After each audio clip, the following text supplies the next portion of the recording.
Well, I guess we'll just start off cracking. This is Business Under Fire. And today we're lucky enough to have Kent Burris here, which is Dining with Kent. And I think the pleasure is all mine.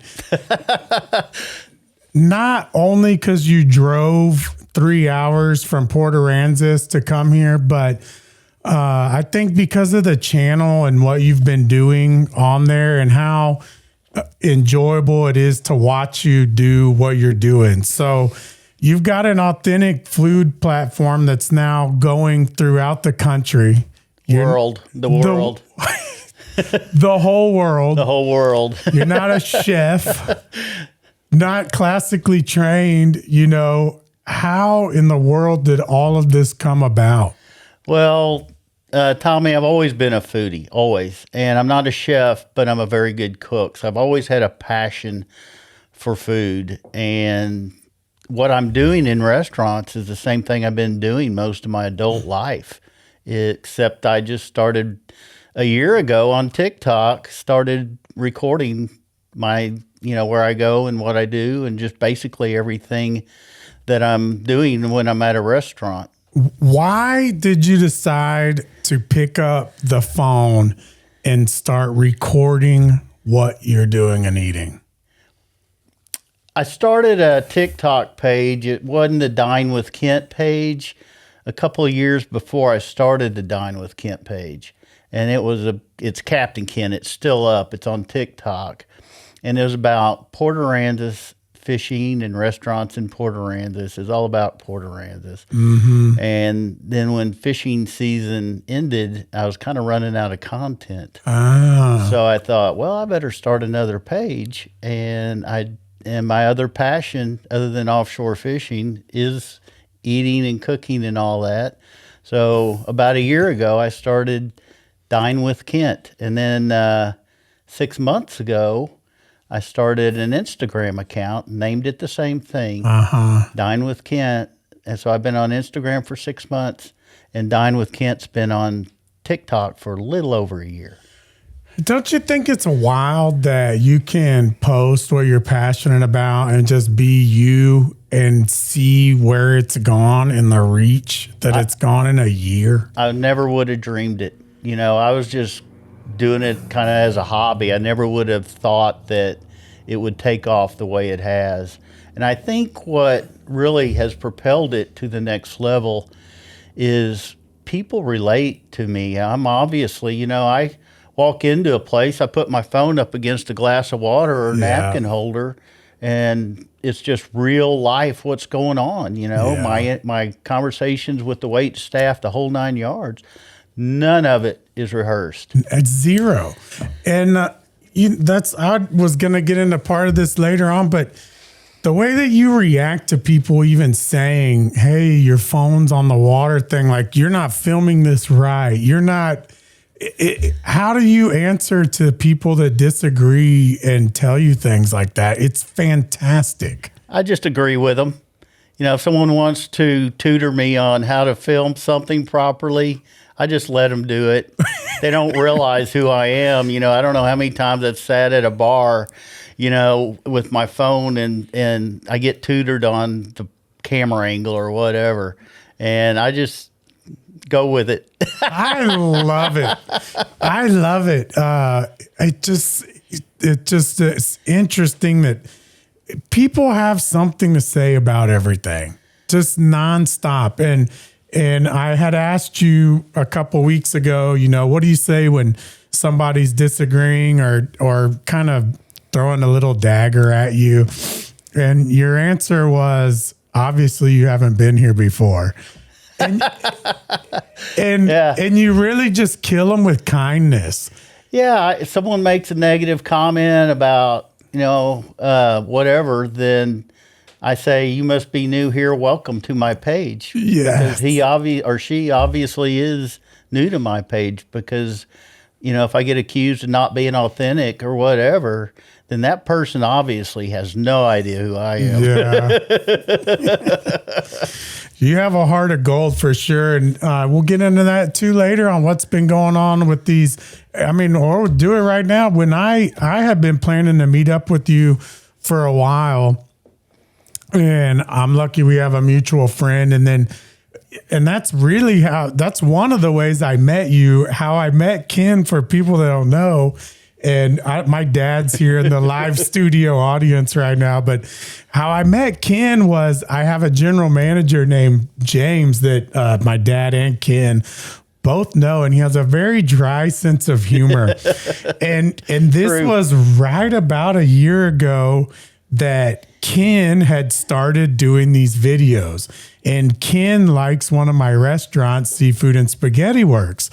Well, I didn't know that. So James sends me a video of Ken, and it had, I don't know if it has 1 million views or whatever it was, but his words were, "This guy's making you famous." I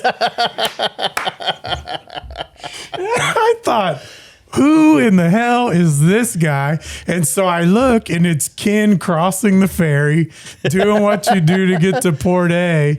And it was a great video on a great platter at Seafood and Spaghetti Works. Absolutely. Can I add to that story? Please. We got an hour or more. It turns out that James, the general manager who works for you at Seafood Spaghetti Works, lives ironically right next door to me. Yes. And I never knew it.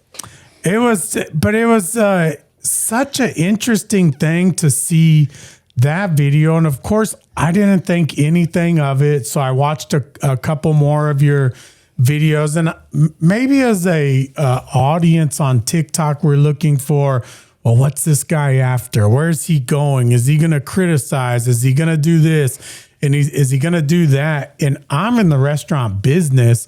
So we watch kind of what the influencers are saying and doing. And you don't have any of that in you, which I think is what makes you so attractive to the audience. It's either it's a 2 thumbs up. This is for me. What do you say? Or this is not for me. Yeah, this is for me, or this is not for me. And you don't go in, you don't belittle, you don't judge. It's either it's for me and it's not for me. Can I tell you how that got started? Yeah, please. So my very first attempt at cultural cuisine, I was actually walking from my office to a strip center to have Mexican food. Mm-hmm. And I walked right past a place called the Olati African Cafe. And I've always wondered, well, what do African people eat? I wonder what that's like. Mm-hmm. So instead of walking into my normal Mexican food joint, I walked into an African cafe. And that changed it because I was a lost puppy. I was a fish out of water. They weren't very helpful the first time I went there. I didn't know what to order. The food was strange to me. And so I ordered the safest thing that looked like, for me, possible. And then when I walked out, but there was a lot of people in the restaurant and they were enjoying their food. And I just thought mine was just terrible.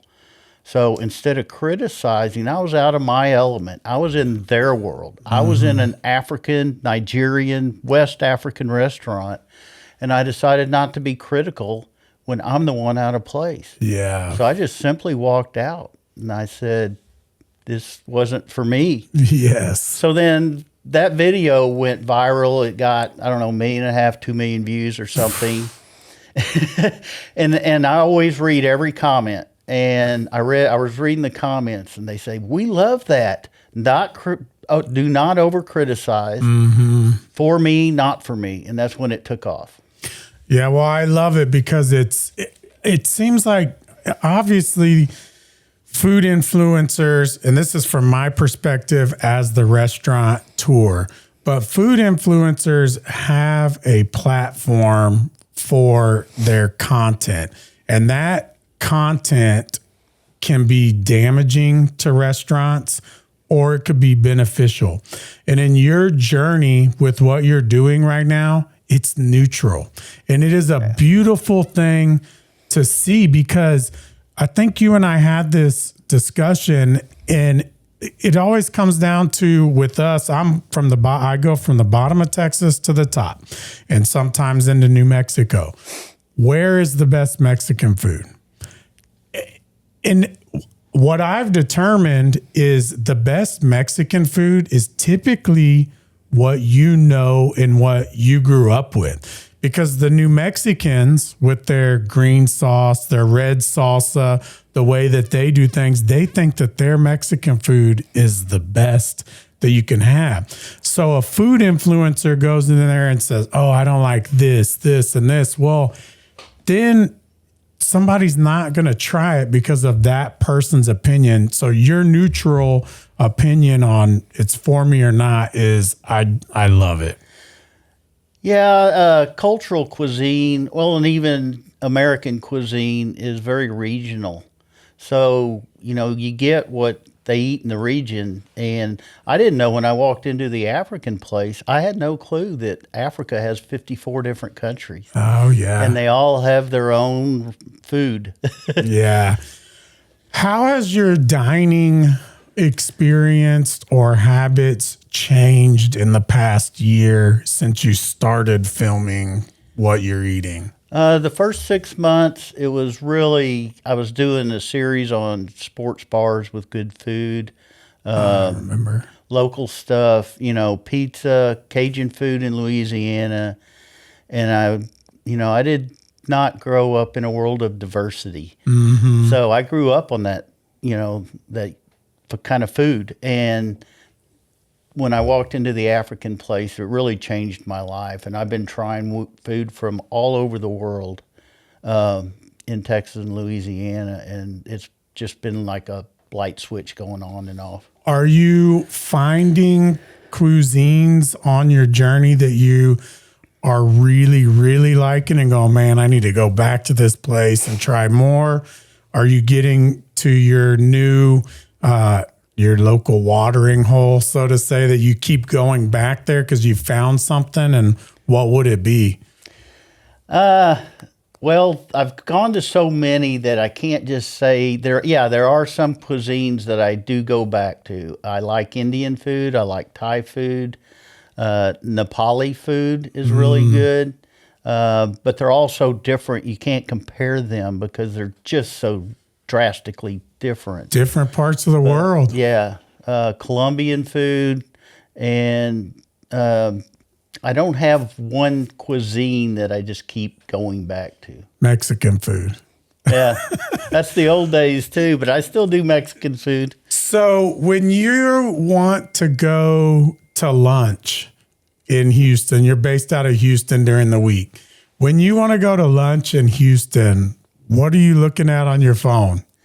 It all depends on if it's a day I want to go try and film a restaurant for lunch during lunch, or if I want to just go to one of my old basics and just enjoy my lunch. And, I try to pick places that are close to the office or whatever. But I will go on a mission to search out a cuisine for lunch just to try something different and film it. And then I'm also free at night. I stay in an RV at night in Houston by myself, so I have time to go anywhere I want to, Tommy, and try anything I want. And I'm in a melting pot in Houston. I love it. The living in an RV, when I bought Seafood and Spaghetti Works, I stayed in a RV in Port A, and I actually really enjoy it. Easy to clean, simple. Are you in an RV park there? Yeah. The neighbors come and go. You meet all kinds of neat people. And I guess now if the neighbors come and go, have you been recognized at the RV park? Yeah, I get recognized, believe it or not, just about everywhere I go. I work in a large 8-story building. I get recognized all the time in the elevator. So I asked my other buddies that own Burnt Bean this, I said, you know, when you've probably made it, have you signed an autograph yet? No. Somebody's going to ask you. Somebody's going to, can I get an autograph? But I always think that's interesting if they had you signing autographs, but a lot of pictures and a lot of selfies. Stuff. A lot of selfies. How's that make you feel? It makes me feel very humble but flattered at the same time. I never expected any of this. I just wanted to share where I go and what I eat. I didn't expect any of this. Network TVs calling and radio shows and, you know, all these people are calling. I never expected it. What was it like? You were in Texas Monthly not too long ago. Was that the first large publication that you've been in? Yes. What was that like for you? Very comfortable. You know, we had lunch at an Indian Paki place and did an interview, and it was laid back and casual, and she just took notes, and it came out a month or so later. And enjoyed it. You also have, you had told me, and I forget the name of the lady, but they're flying you to New York soon? Yes, I'm going to be on the ABC network, and it's the Tamron Hall Show, and it's going to air on the 23rd of February. Can you even believe that you said that? Hell no.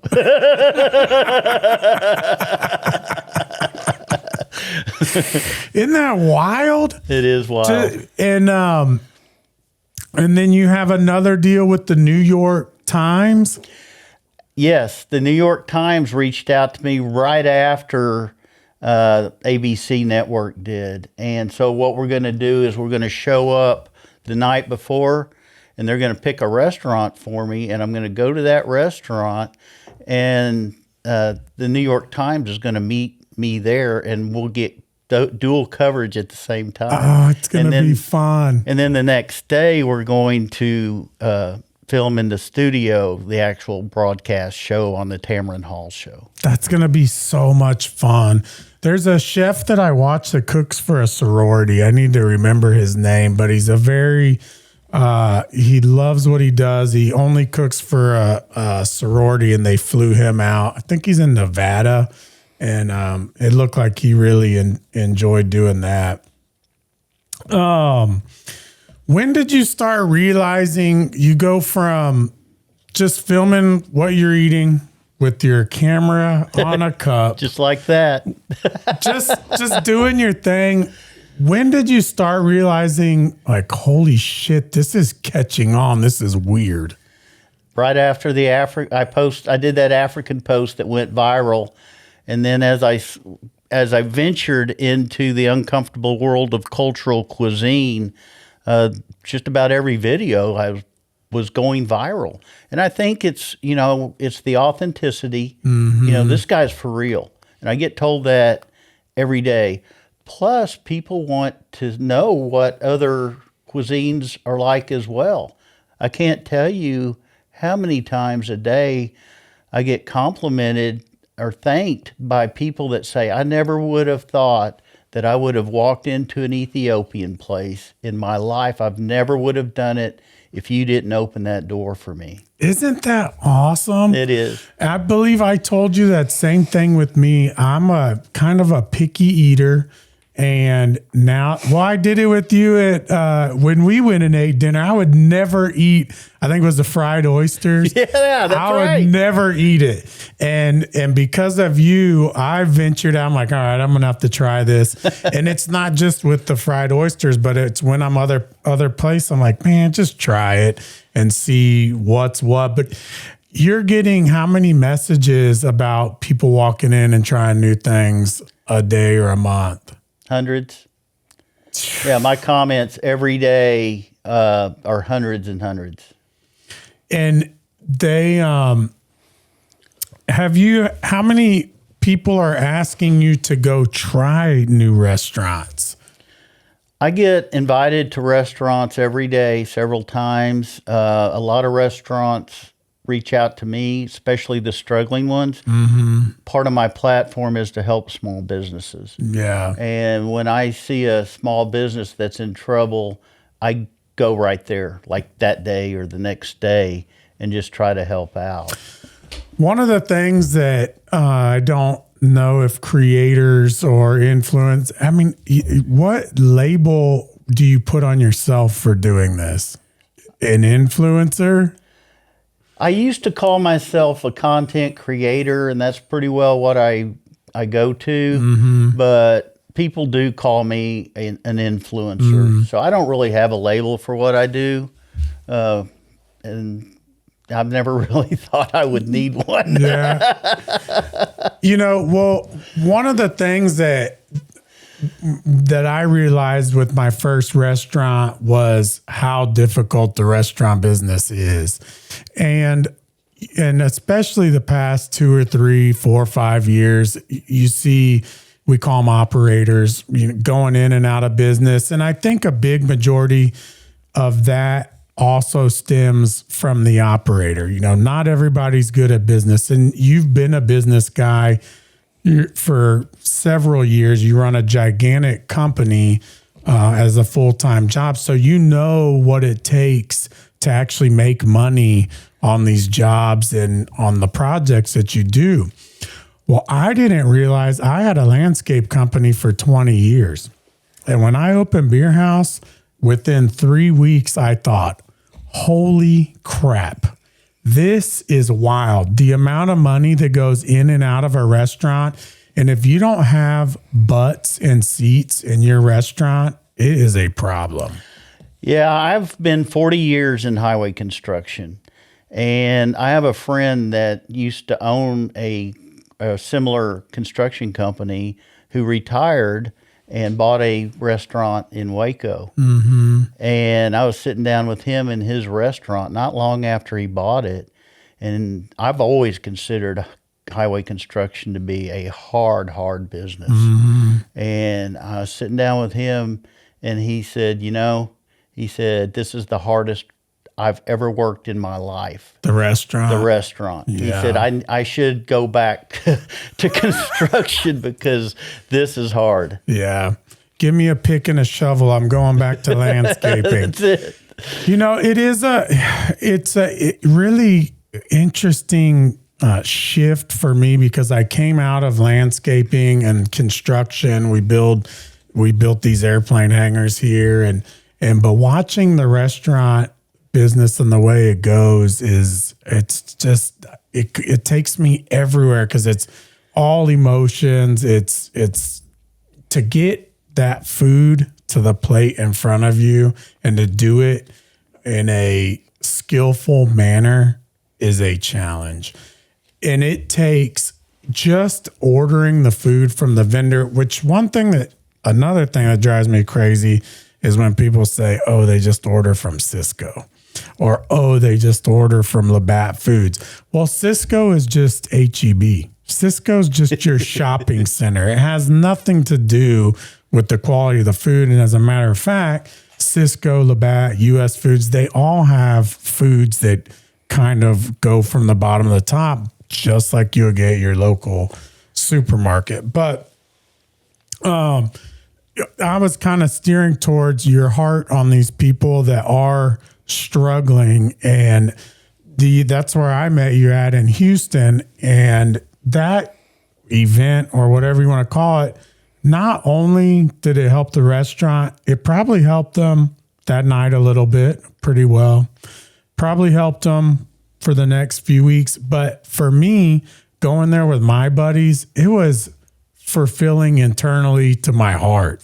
And you can't put a price on that. And those are the things that you're doing that are just fantastic.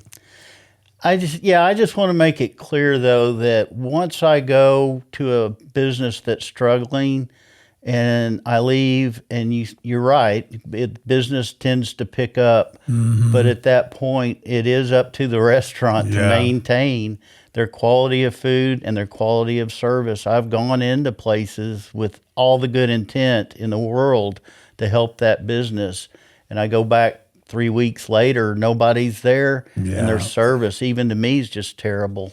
So it's really up to the restaurant. And that's where I go to point at some of the operators running these restaurants. So just because a restaurant went out of business or is struggling, it might have nothing to do with that location. It could be everything to do with the operator.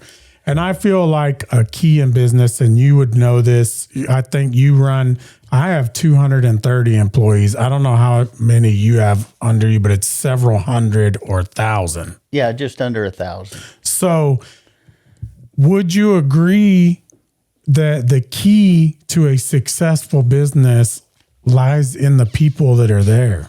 100%. I went to a Bosnian restaurant not long ago, and it just, ironically, I was sitting at the bar, and I was talking to the guy next to me, and he started knowing a little bit too much about the restaurant and the food. I said, "Do you work here?" He said, "I own the place."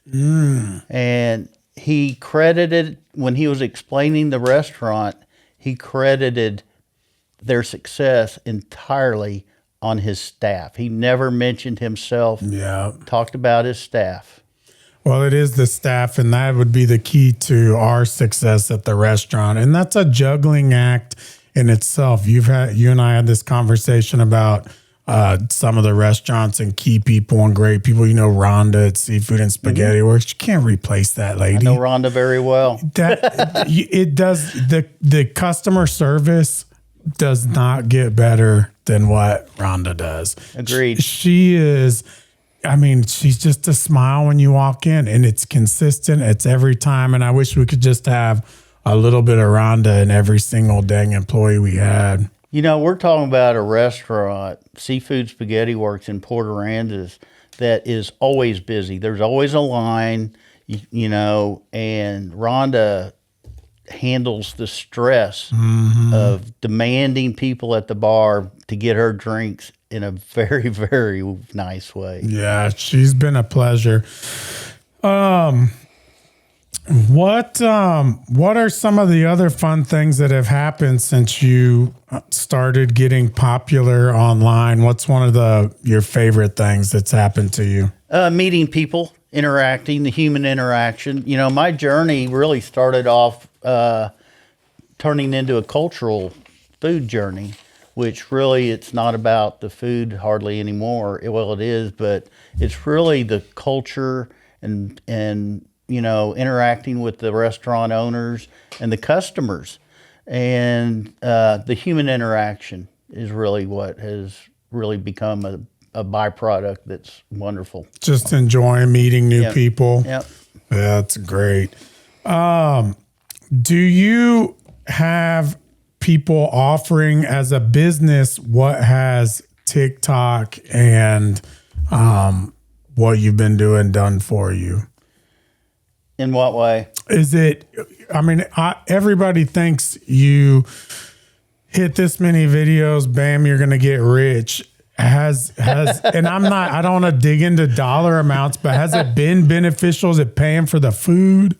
Financially, and I don't take food or money from a restaurant. I just won't do it. The reason is most of the restaurants I go to are small restaurants, dive restaurants, hole in the walls. And I can't bring it to myself to take something when I'm in there to try to support a small business.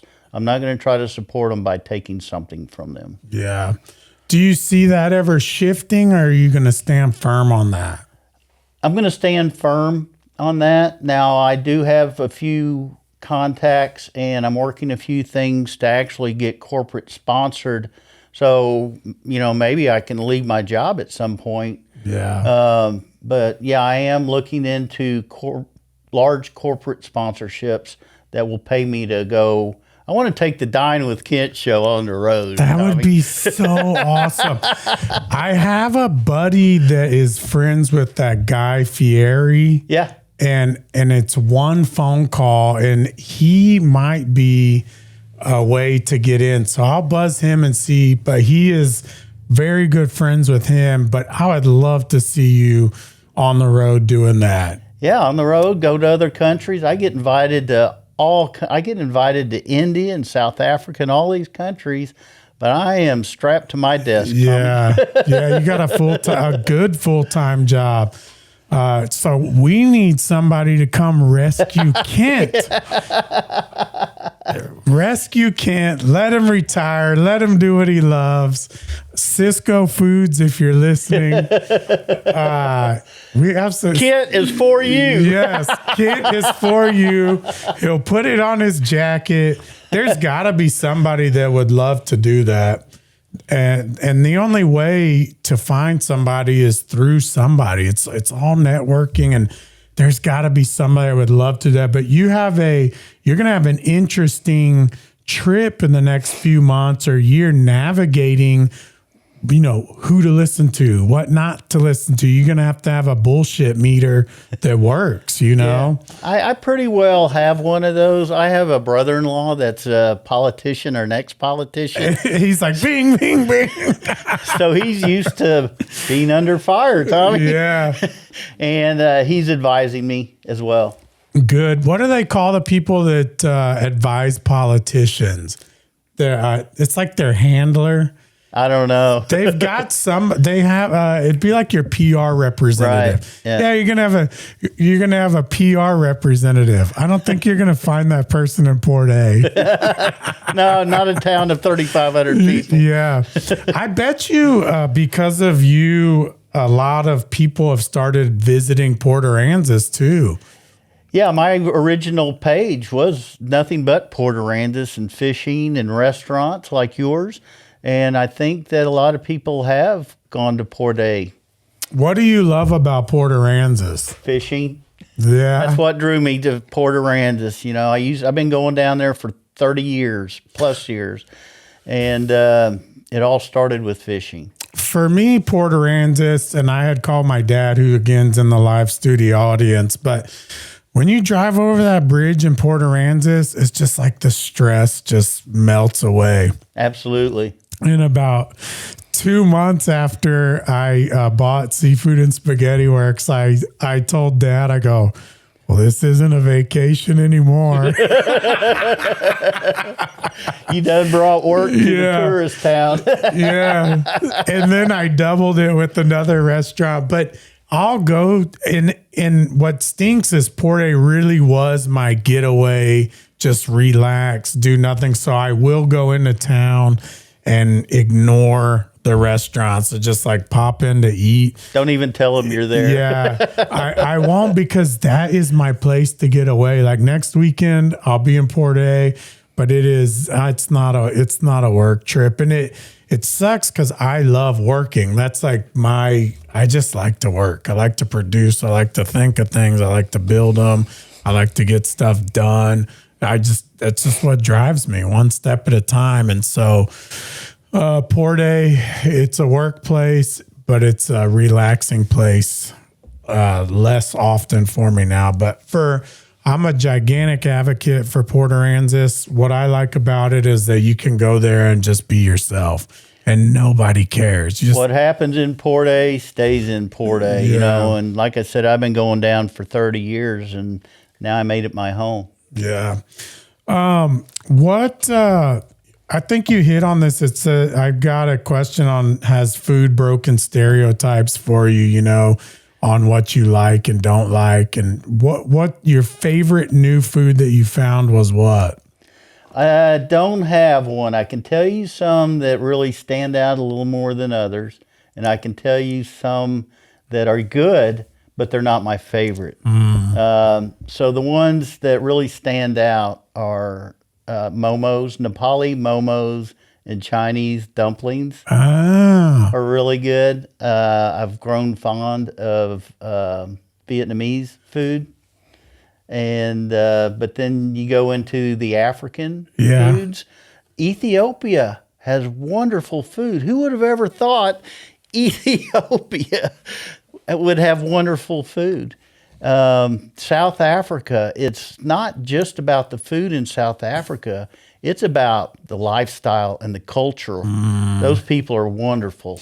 You posted something on some Asian dumplings the other day. I did. Do they put a bunch of different things in those dumplings? It's kind of like a wonton or pot sticker. Mm-hmm. It's just mostly a little meatball. And I don't know if you saw that video or you did see the video. I think it was at 4 a.m. this morning. Oh, I got blindsided because one of them is called soup dumplings, and I didn't know it had soup inside of it. Oh. Hot soup. Oh, yeah. It burned. Oh. They forgot to tell you about that. They did. Are you turning into, in the past year, are you studying any type of food or trying to learn? Like you're becoming a foodie. So are you doing anything? Or are you just, I'm going to eat. Here's my review. It's for me or it's not for me. The only research I do, Tommy, is if I want to know like regionally where this place is, what the people are like and stuff like that. But I don't do a lot of research. Just go eat. Just go eat. But what else would you want to do? So with all the eating that you're doing now, have you upped any workout regimen or you just... I'm glad you asked that, Tommy, because if you think about it, foreigners eat better healthy-wise than Americans do. So this is we the kid diet. We eat burgers and pizza, Yeah. And all that stuff. And there's a lot of great vegetarian dishes out there.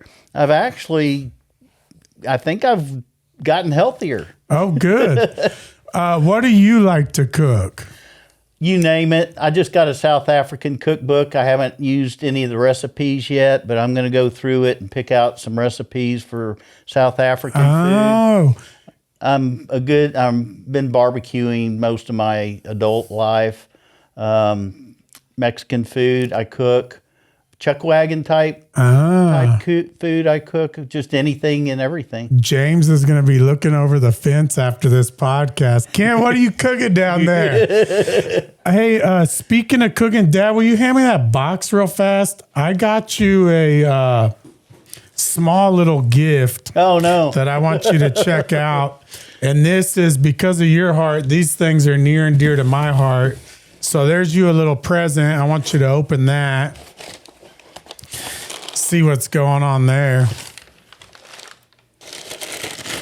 Dad probably knows what it is. I didn't expect any sort of a gift, Tommy. Well, just pull it out. All right.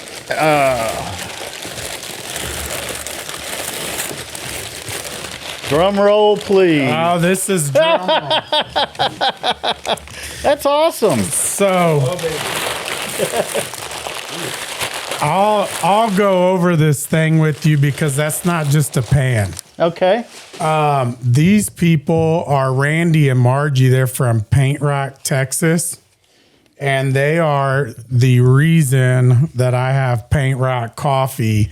And Randy hand makes these skillets. Wow. And so this is not a cast iron skillet. This is an iron skillet. Wow. Forged with steel.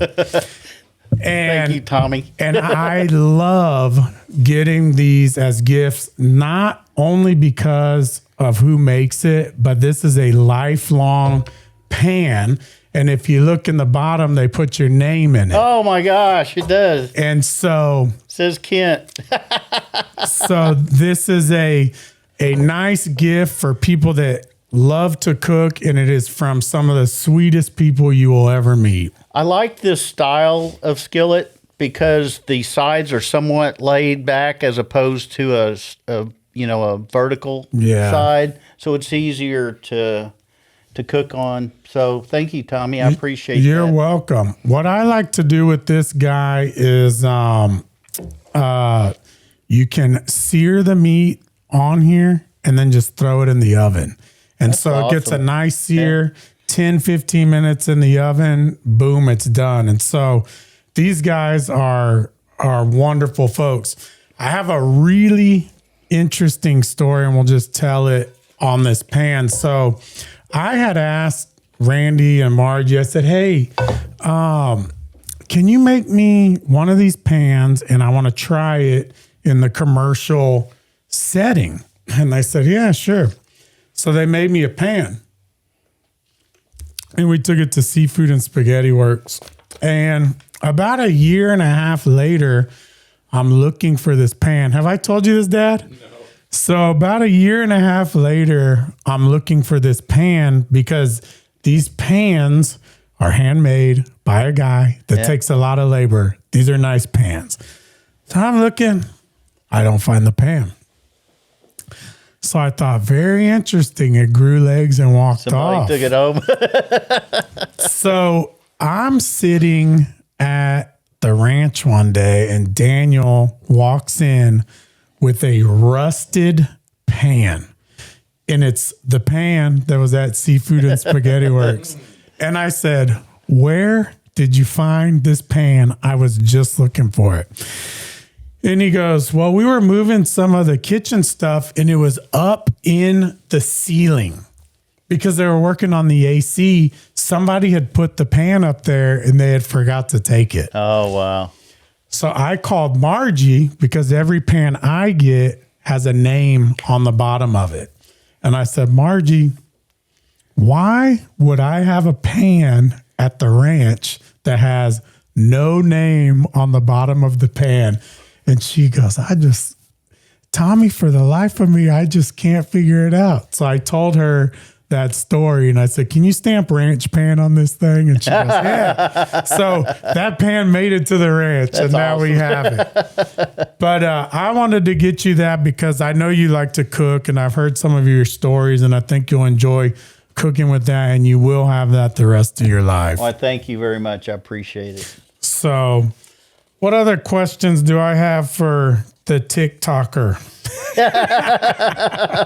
Isn't it interesting that you've had a career in the heavy highway industry? You wear your hard hat, reflective vest, and out of the blue you start making these videos and now you're an influencer. What's funny is in a lot of the comments, because I still, I'm just me. I'm just the same old guy I've always been.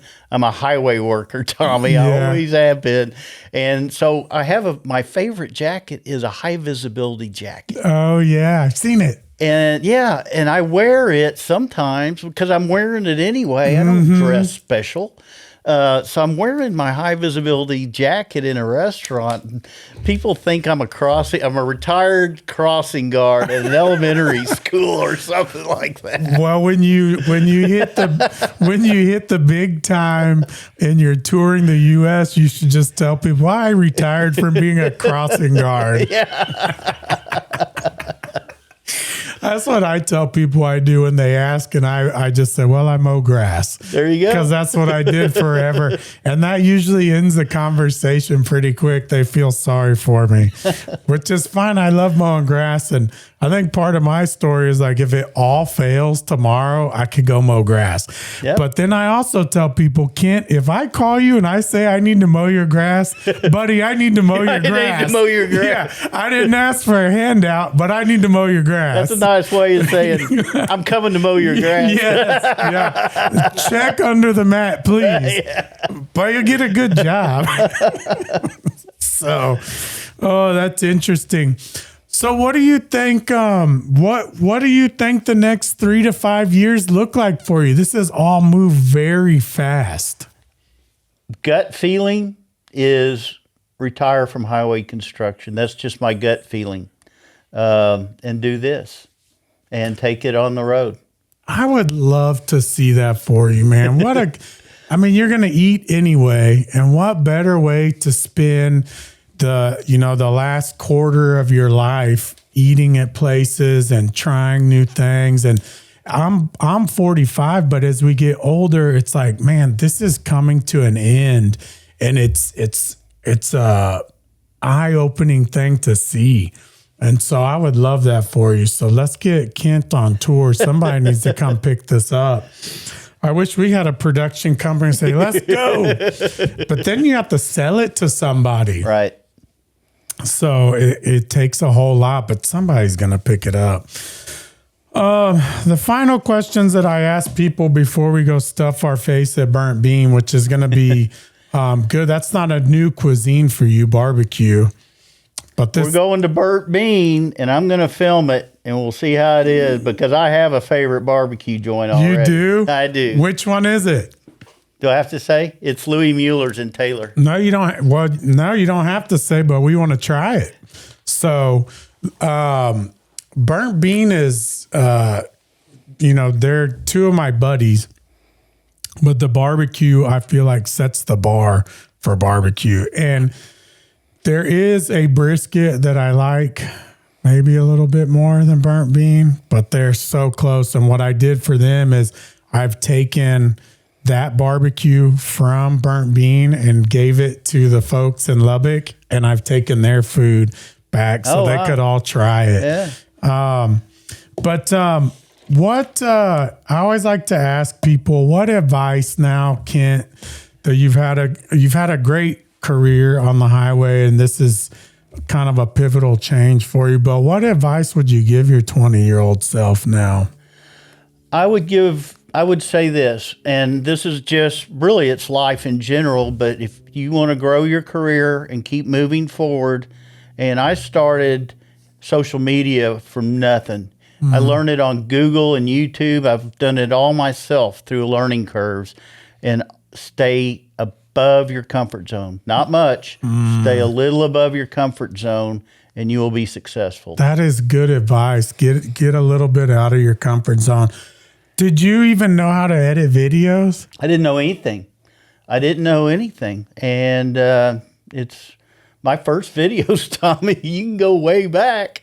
And on Captain Kent, go back to those first few videos on TikTok, Captain Kent, and those are terrible. They're terrible. It's fun though. I don't use a computer at all. I didn't know anything about these cameras. I knew nothing about it. And even sitting down here, I'm now I don't have any anxiety like sitting down here and having a conversation. Most of my thoughts are like, well, is the conversation going to go good? Did I study enough? A lot of times, not a lot of times, but a couple of times the guest won't talk. And so you got to pull stuff out of them. And I'm a natural talker. And so it has been out of my comfort zone. Has it been, is TikTok for you and being on camera still out of your comfort zone, or are you getting pretty comfortable with it? I'm getting pretty comfortable. Really the coverage inside, the filming inside of a restaurant is just me naturally. What goes on is just what I would do anyway, except for I got my camera leaned up against something. Yeah. So there's nothing to do there. The hard part is really the editing and, the behind the scenes work it takes to put it together. And nowadays, in kind of a quality type, I know my filming is and my editing is very raw compared to professional, but it's taken me a while to get here. Are you looking to have it more professional No. and cut together? That's what people love. People love that this is real stuff, and this guy's doing it all by himself. Yeah. No, I do. I agree. And I'm just looking at challenges moving forward, because they're going to want to put super nice cameras, a setup, and you're going to have to steer that. You have to be the captain of that ship. Yeah, I'm going to have some decision making to do, but I get people comment every day, don't get commercialized, keep doing what you're doing. And I'm a firm believer on dance with the one that brought you. Yeah. And that's what I'm doing. Thanks for watching Business Under Fire. We'd love it if you would share, like, and subscribe. See you next time.